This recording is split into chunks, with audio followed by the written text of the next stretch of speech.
ప్రహ్లాదుని తీసుకుంటే అనేక రకాల శిక్షలు. మరి ఆయనకు పాపం ఉందా అంటే ఆయన ప్రహ్లాదుడికి పాపం లేదు.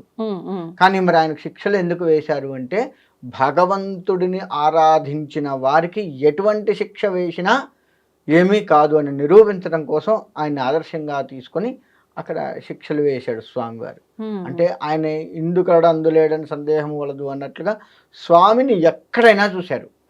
కుర్చీలో చూశారు, ప్రతి దాంట్లో ఆయన చూడని వస్తువులో లేదు, ఆయన ఎక్కడైనా చూశారు. కాబట్టి స్తంభంలో ఉన్నాడా అంటే వెంటనే ఉన్నాడు, ఎటువంటి సందేహము లేదు అని చెప్పేసి చెప్పడము. అందులోంచి స్వామివారు అందులోంచి ఉద్భవించడానికి కారణం ప్రహ్లాదుడు చెప్పాడు. కాబట్టి అసలు ప్రహ్లాదుడు చెప్పకపోతే స్తంభంలోంచి రాడు.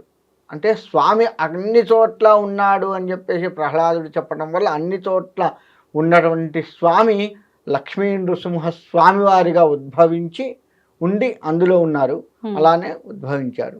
మరి నరసింహస్వామి వారు సింహ ఆకారము మనిషి ఆకారం ఈ రెండే ఎందుకు తీసుకున్నారంటే అక్కడ హిరణ్యకశిపుడు ఆయన కోరికలు ఎట్లా ఉన్నాయి, ఎక్కడా చంపకూడదు, ఎలా చావకూడదు, మనిషి మృగాలు ఏవి చంపకూడదు, ఆయన కోరికలను బట్టి ఆయనకు డిజైన్ చేసుకున్నారు.